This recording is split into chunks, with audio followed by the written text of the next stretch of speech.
যদি পুলিশকে নিউট্রাল করে দেয় তাহলে ঢাকা বিশ্ববিদ্যালয় থেকে ছাত্রলীগ এবং ছাত্র দলকে তাড়াতে আমাদের 1 ঘন্টা সময় লাগবে। তো সম্প্রতি বেসরকারি একটি মিডিয়া সাক্ষাৎকারে গোলাম মাওলা রনির জামায়াতকে নিয়ে বক্তব্য ভাইরাল।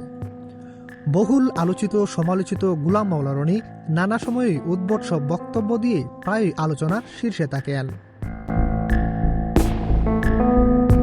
ইসলামী ফাউন্ডেশনের 30,000 লোকই নাকি জামায়াতের। পুলিশ নীরব থাকলে ঢাকা বিশ্ববিদ্যালয় থেকে 1 ঘন্টায় ছাত্রদল ও ছাত্রলীগকে বের করে দিতে সক্ষম জামায়াত শিবির কর্মীরা। এটা নাকি জেলে থাকতে রনিকে বলেছিলেন মীর কাশেম আলী।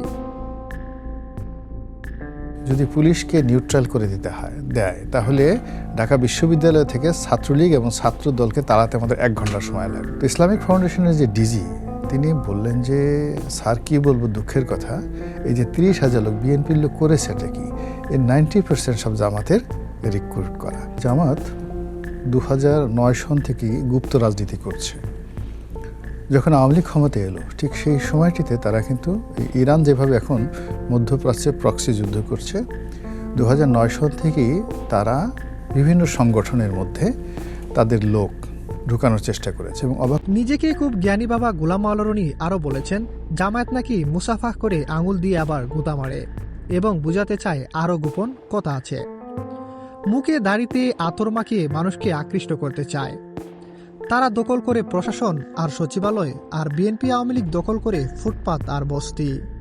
গত একদিন আগে এক টকশোতে এমন সব উদ্ভট বক্তব্য দিয়ে নতুন বছরের শুরুতেই নিজেকে আলোচনা সমালোচনার শীর্ষে টেনে নিলেন গোলাম মাওলা রনি। প্রায়ই জামায়াতকে নিয়ে এমন সমালোচনা করলেও জামায়াতকে কখনো তার বক্তব্যের পাল্টা বক্তব্য বা বিবৃতি দিতে দেখা যায়নি। কথার ফুলজুরিওয়ালা গোলাম মাওলা রনি অন্য কোনো দলের সমালোচনা করতে যতটা না আনন্দ পান, তার চেয়ে বেশি স্বাচ্ছন্দ্য অনুভব করেন জামায়াতকে নিয়ে সমালোচনা করে। অনেকেই মনে করছেন কোনো এক বিশেষ দলের কাছ থেকে বাহ বাহ কুড়ানোর জন্যই তিনি জামায়াতের পেছনে উঠে পড়ে লেগেছেন। এম এ আহমদ, দৈনিক আমার জিহাদ।